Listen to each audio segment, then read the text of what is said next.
నమస్తే తమ్మారెడ్డి భరద్వాజ్ గారు. సార్ 2023 అయిపోవచ్చింది. టాలీవుడ్ ఇండస్ట్రీకి 2023 ఎలా ఉంది అంటే ఏం చెప్తారు సార్ మీరు? సినిమాల పరంగా భారీ బడ్జెట్తో చాలా మూవీస్ వచ్చాయి. భారీ బడ్జెట్ సంగతి నాకు తెలియదు కానీ చిన్న సినిమాలు చాలా ఆడినాయి. సో నా లెక్క ప్రకారం చాలా బాగున్నట్టు.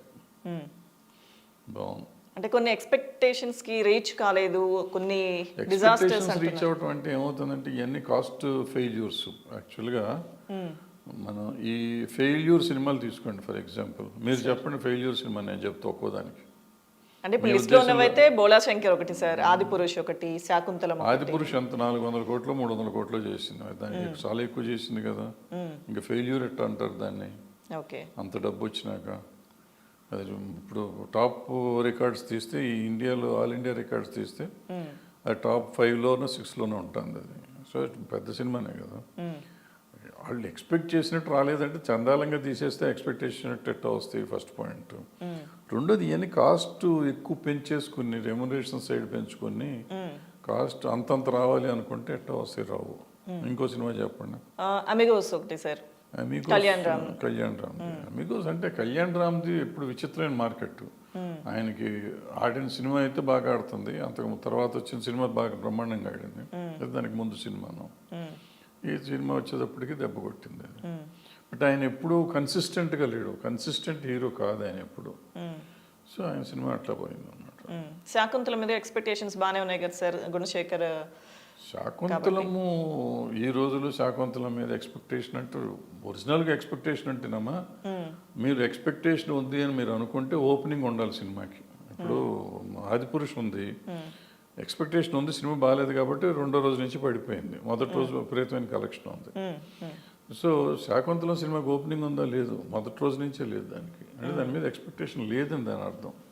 మనం బయట కూర్చొని బ్రహ్మాండం అనుకుంటే చాలు కదా, పబ్లిక్లోకి వెళ్ళాలి అది. సో ఉంటేనే ఓపెనింగ్ వస్తుంది, ఓపెనింగ్ వస్తే ఉంటుంది. ఓపెనింగే లేదు కాబట్టి అది మొత్తం చచ్చిపోయింది cinema. Okay, Skanda movie sir అంటే బోయపాటి కాంబినేషన్. స్కందాకి ఏంటంటే ఆ హీరో బడ్జెట్, ఆ హీరో ఎప్పుడు 30 కోట్లు దాటలు అతని సినిమా రెవెన్యూగా చేస్తే 30 కోట్లు 40 కోట్లు మ్యాక్సిమం వస్తుంది. సో ఈ సినిమా కూడా స్కంద కూడా 20-30 కోట్లు చేసినట్టు ఉంది. అంటే కాస్ట్ ఫెయిల్యూర్ కాదు, కాస్ట్ ఫెయిల్యూర్. ఇప్పుడు వీళ్ళు అతని మార్కెట్ని చూసుకుని చేయాలి కానీ మన బోయపాటి గారు మిగతా సినిమా ఏదో బాలకృష్ణ గారి సినిమా 100 కోట్లు చేసింది కాబట్టి దీన్ని 100 ఖర్చు పెడతాను అని పెడితే దానికి ఎవరు బాధ్యులు? ఈ హీరో మార్కెట్ ఎంత ఉంటుందో అంత చేయాలి. 30 కోట్లు ఉంటే 40 కోట్లు చేయం. అది లేకుండా మనకి ఎంతైనా ఉంటుంది. హిందీ డబ్బింగ్ వస్తుంది, ఓటీటీలో వస్తుంది, శాటిలైట్లో వస్తుంది కాబట్టి ఖర్చు పెట్టాము అంటే ఇక్కడ వీళ్ళు చూడాల్సినంత చూశారు. దానికి ఇవ్వాల్సినంత మార్కెట్ డబ్బులు వీళ్ళు ఇచ్చారు. ఆంధ్ర ప్రజలు, తెలుగు ప్రజలు ఇచ్చారు. అది వాళ్ళ పాయింట్ ఆఫ్ వ్యూలో ఫ్లాప్, మన పాయింట్ ఆఫ్ వ్యూలో ఫ్లాప్, కానీ ఫినాన్షియల్గా దాని వరకు దానికి లాభమే సినిమా. ఓకే, ఏజెంట్ విషయానికి వస్తే ఏం చెప్తారు సార్? ఏజెంట్ నిజంగా పెద్ద ఫ్లాప్ అది. దాన్ని అంటే ఎందుకో మరి దానికి వర్కౌట్ అవ్వలేదు. అంత పెద్ద డైరెక్టరు, ప్రొడక్షన్ హౌస్ ఇది, ఖర్చు పెట్టారు విపరీతంగా. ఆ పిల్లోడు పాపం ప్రమోషన్ కూడా బాగా చేశాడు, అయినా కూడా అంటే ఓపెనింగ్ రాలేదు. విచిత్రం ఏంటంటే ఆ సినిమాకి ఓపెనింగ్ కూడా పెద్దగా రావు. అతను కెరియర్ అసలు అంతే ఫ్లాపుల మీద ఫ్లాపులు ఉంటాం. అతను కెరియర్ డిసైడ్ చేసుకోవాలి, ఎలాంటి సినిమాలు చేయాలనేది ఆలోచించుకోవాలి. వీళ్ళందరూ ఏం చేస్తున్నారంటే ఇప్పుడు స్కంద ఇవన్నీ ఏంటంటే వీళ్ళకి ఒక రకమైన మార్కెట్ ఉంది, ఆ మార్కెట్ని క్యాష్ చేసుకుంటానికి వీళ్ళు వీటి మీద డిపెండ్ అయిపోతున్నారు. యాక్షన్ సినిమాల మీదను బడ్జెట్ మీద అవుతున్నారు. దానికంటే సబ్జెక్టుల మీద అయితే వీళ్ళు డెఫినెట్గా సూపర్ స్టార్స్ అవుతారు, బ్రహ్మాండంగా వస్తాయి డబ్బులు. ఇప్పుడు మన బేబీ వచ్చింది, ఎవరు లేరు, 50 కోట్లు 70 కోట్లు చేసింది. మరి వీళ్ళు ఇంత పెద్ద మార్కెట్ పెట్టుకుని ఎందుకు చేయాలి? 4 కోట్లు 5 కోట్లతో చేసిన సినిమా 70 కోట్లు చేసినప్పుడు వీళ్ళతో 100 కోట్లు చేయాలి ఈజీగా. అంటే వీళ్ళు సబ్జెక్ట్ లేకుండా కొట్టుకుంటే చాలు, హిందీ డబ్బింగ్ కొంటారు లేకపోతే డిజిటల్ కొంటారు అనే లెక్కలో సినిమాలు తీసి తెలుగు ఆడినా ఆడకపోయినా పర్వాలేదు అనుకునే లెవెల్లో సినిమాలు చేస్తున్నారు. తప్పు ఎవరిది? వీళ్ళది. సో చూడలేదు ఫ్లాప్ అనుకోవటం మన తప్పు. మళ్ళీ దాని లెవెల్కి దాన్ని చూసేస్తున్నారు. మీరు చెప్పిన ఏజెంట్ విషయంలో మాత్రం ప్రజలు టోటల్గా తృణీకరించారు, దానికి అంత డబ్బులు ఇవ్వలేదు. రవితేజ మూవీ సార్ రావణాసుర కానీ రావణాసుర కూడా అది అదే అంతే, అది కూడా అసలు ఏం చేయలేదు, బాగా దెబ్బ కొట్టింది. సార్ అసలు వీటన్నిటికీ కారణాలంటే అంటే బిగ్గెస్ట్ డిజాస్టర్స్ అని చెప్పి అంటున్నారు. అంత బడ్జెట్ పెట్టి తీసారంటే ఎక్స్పెక్టేషన్స్ కూడా ఆ రేంజ్ లో ఉంటాయి కాబట్టి సో రీచ్ కాలేదు అంటే ఓపెనింగ్ రావాలి, అది నేను చెప్తున్నా. ఓకే, వీటిలో మీరు ఓపెనింగ్ రావణాసురకి ఓపెనింగ్ రావణాసురకి బజ్ లేదు, రావణాసురకి బజ్జే లేదు, దానికి ఓపెనింగ్ రాలేదు దానికి. బజ్ వచ్చిన సినిమా, దాని తర్వాత వచ్చిన సినిమా మళ్ళీ హిట్ అయింది కదా, ఓపెనింగ్ తో పాటు బ్రహ్మాండంగా వచ్చింది.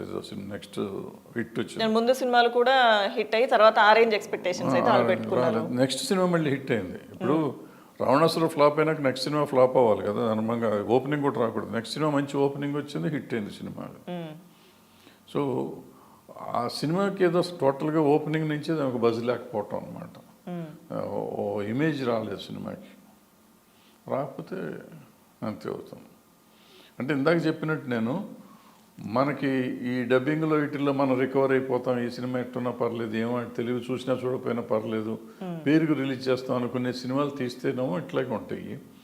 లేదు తెలుగులో ఆడాలి, ఫస్ట్ నాకు తెలుగు ఆడటం ఇంపార్టెంట్ అని సినిమా తీస్తే ఎప్పుడు ఆడుతుంది, అవి బేబీలు అవుతాయి. తెలుగు ఆడక్కర్లేదు, డబ్బింగ్లో వాటిల్లో డబ్బులు వస్తే చాలు అనుకుంటే రావణాసుల్లో లేకపోతే ఏజెంట్లో అవుతాయి. ఓకే, సో ఓపెనింగ్ రోజు బాగుండి నెక్స్ట్ డే నుంచి బజ్ లేకపోతే మీరేమంటారు సార్ ఆ సినిమాని? అది డిజాస్టర్ కింద రాదంటారు? అది డిజాస్టర్, కానీ సినిమా మీద ఎక్స్పెక్టేషన్ అన్న ఉంది అట్లీస్ట్, అందుకని ఓపెనింగ్ వస్తుంది. లేదా ఓపెనింగ్ రాకుండా ఉన్నాయంటే దాని అసలు బజ్ లేదు సినిమాకి. సినిమా మీద ఎక్స్పెక్టేషన్ అనేది ఆడియన్స్లో లేదు. కొన్ని సినిమాలు ఎక్స్పెక్టేషన్ లేకుండా ఓపెనింగ్ తక్కువ ఉన్న తర్వాత రోజు ఇప్పుడు బేబీ ఉంది, రోజుకి పెరుగుతూ వెళ్ళింది, అది కావాలి సినిమాకి. అట్లా పెరిగితే సినిమాలు డబ్బులు వస్తాయి. ఇట్లా మొదటి రోజు అండి రెండో రోజు పడిపోతే ఆది పురుషులాగా పడిపోతే ఉంటుంది. సార్ ఇప్పుడు 2023లో బిగ్గెస్ట్ హిట్ కొట్టిన సినిమాల గురించి మాట్లాడుకుందాం సార్. ఫస్ట్ తీసుకుంటే సలార్ ప్రపంచం సృష్టిస్తోంది, 500 కోట్ల వరకనే చిత్ర యూనిట్ ప్రకటించడం జరిగింది కదా.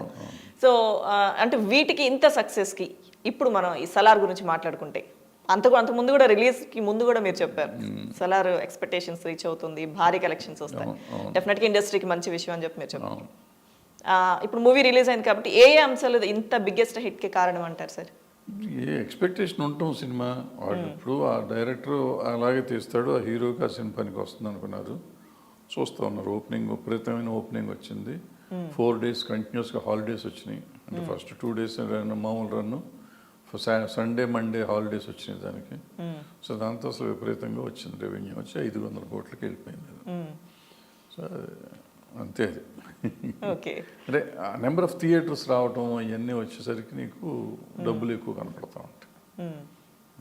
నెక్స్ట్ ఇంకా హిట్ లిస్ట్లో అంటే వాల్తేరు వీరయ్య సార్, వాల్తేరు వీరయ్య అయ్యింది, యానిమల్ అయ్యింది, చాలా వచ్చినాయి. తర్వాత వీరశంకర్ రెడ్డి, వీరసింహారెడ్డి వచ్చింది, అన్నీ బాగానే ఆడినాయి సినిమాలు. తర్వాత భగవత్ కేసరి ఉంది, భగవత్ కేసరి హిట్ అయింది, సూపర్. ఇందాక మీరు అన్నట్టుగా బేబీ మూవీ, బేబీ బలగం ఆడింది, విరూపాక్ష ఆడింది, చాలా వచ్చినాయి చిన్న సినిమాల్లో చాలా బ్రహ్మాండంగా ఆడిన సినిమాలు చాలా ఉన్నాయి. పేర్లు గుర్తురావట్లేదు కానీ మీకు 10 పైన ఉన్నాయి సినిమాలు. సో సూపర్గా ఉంది సినిమా. ఈ సంవత్సరం డెఫినెట్గా బాగుంది. ఈవెన్ తక్కువ చేసిన సినిమాలు కూడా, మీరు ఫ్లాప్ అంటున్న సినిమాల్లో ఏజెంటు, రావణాసురుడు తప్పించి మిగిలిన రెవెన్యూ పరంగా ఇప్పుడు ఆది పురుషు 300-400 కోట్లు ఏమో చేసింది. అట్లాగే బ్రో 100 కోట్ల పైన చేసింది. ఇంకొక పవన్ కళ్యాణ్ గారి సినిమా అది దగ్గర 100 కోట్లు చేసినాయి. సో అవన్నీ 100 కోట్లు చేస్తున్నాయి. కాస్ట్ ఫెయిల్యూర్లు అయితే అయ్యి ఉండొచ్చు కానీ డిజాస్టర్స్ కాదు. ఫ్లాప్లు అంటారు కొన్ని, కానీ కాస్ట్ ఫెయిల్యూర్లు అయ్యి, ఆ కాస్ట్ అంతా పెంచుకుంటా పోయి ఫెయిల్యూర్ అంటే ఇప్పుడు ఆ సినిమాలకి తీసిన వాళ్ళ తప్పు కానీ చూసిన వాళ్ళ తప్పు కాదు. ఓకే, సో మిగతా సినిమాలు ఇండస్ట్రీ కళకళలాడేలా చేశాయి చెప్పాలంటే, ఇప్పుడు వరకు మనం మాట్లాడుకున్న కొన్ని హిట్ లిస్ట్లో ఉన్న సినిమాలు. సో అవి ఎక్కడ అంటే ఆడియన్స్ పల్స్ పట్టుకున్నారా? ఎందుకంటే హీరోలు పెద్దవాళ్ళు, బడ్జెట్ పెద్దదే, ఇంకా కొంత చిన్న బడ్జెట్తో వచ్చిన సినిమాలు కూడా అసలు ఎవరు ఎక్స్పెక్ట్ చేయని హిట్ కొట్టాయి. బలగం కానీ, బేబీ కానీ. బలగం స్లోగా పికప్ అయింది, బేబీ అసలు ఓపెనింగ్ నుంచే బాగా వచ్చింది. అంటే బట్ ఓపెనింగ్ రావటం 4 కోట్లతో ఓపెన్ అయిందంటే తక్కువ అనుకున్నాం, అది ఎక్కువ, చాలా ఎక్కువ అనుకున్నాం. అది 7-8 కోట్ల దాకా వెళ్ళిపోయింది, 7-10 కోట్ల దాకా వెళ్ళినట్టుంది. అట్లా పెరుగుతూ వచ్చింది అది. సో అది చాలా ఈ మధ్యకాలంలో చెప్పాలంటే ఆశ్చర్యకరమైన గ్రోత్ వచ్చిన సినిమా బేబీ. వచ్చి రెవెన్యూ అట్లా విపరీతంగా చేసింది సినిమా. అంత చేసిన సినిమా నాకు తెలిసి ఇప్పుడెప్పుడో మా శంకరాభరణం చెప్పుకునేవాళ్ళం మా చిన్నప్పుడు. సార్ ఈ ఇంత చేసిన సినిమా అట్లా చేసిన సినిమా ఏది లేదు ఈ మధ్యకాలంలో ఆఫ్టర్ శంకరాభరణం రాదు. ఓకే. సో ఒక రకంగా ఏంటంటే మంచి సిగ్నల్. ఎందుకంటే సినిమా బాగుంటే కలెక్షన్ పెరుగుతుంది అనే సిగ్నల్. ఎందుకంటే ఇంతకుముందు బాగున్న సినిమాలు కూడా ఆదివారం దాకా వచ్చి సోమవారం పడిపోయాయి. బేబీకి ఏంటంటే సెకండ్ సండే కూడా నీకు ఫస్ట్ సండే కంటే దగ్గరగా ఉంది అది. సో అంత విపరీతంగా చేసింది ఆ సినిమా. మనం ఏంటంటే దాన్ని బట్టి అర్థం చేసుకోవాల్సింది ఏంటంటే ఇప్పటికి కూడా మనం మంచి సినిమా తీస్తే ఆడుతుంది అనేది మనం అర్థం చేసుకోవాలి.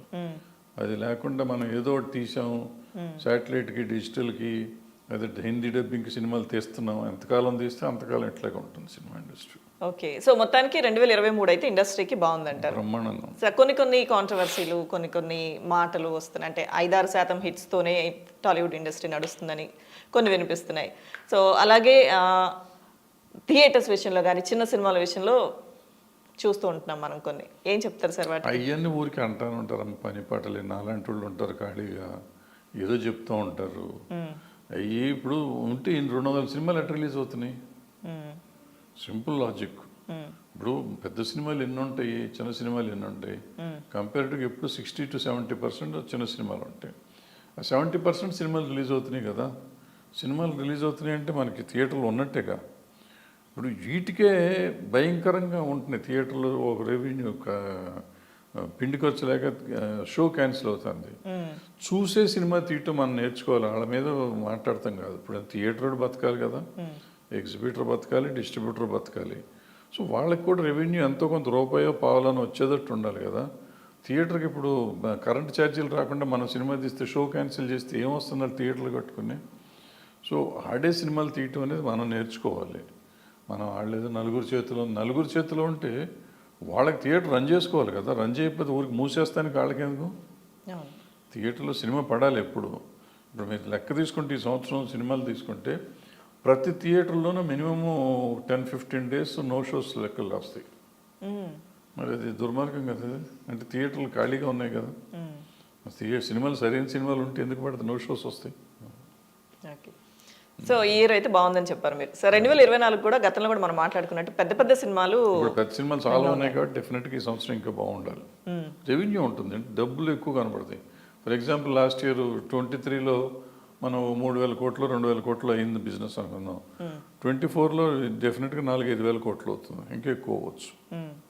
అంటే అన్ని పెద్ద సినిమాలు ఉన్నాయి కదా. ఇందాక చెప్పాము సలారు, యానిమల్, ఇవన్నిటికీ వద్దన్నా కానీ 300-400 కోట్లు వస్తాయి. ఈవెన్ ఆది పురుషు. సో అట్లా 400 కోట్లు 500 కోట్లు 1000 కోట్లు చేసే సినిమాలు నెక్స్ట్ ఇయర్ ఎక్స్పెక్టెడ్ అంత చేసే సినిమాలని. 1000 కోట్లు ఎక్స్పెక్ట్ చేసే సినిమా 300-400 కోట్లు ఆడతా పాడతా చేస్తుంది. సో అవన్నీ అటువంటి చాలా ఉన్నాయి కాబట్టి నెక్స్ట్ ఇయర్ చాలా ఎక్కువ చేయొచ్చు అని అనుకుంటున్నాను. Thank you so much sir.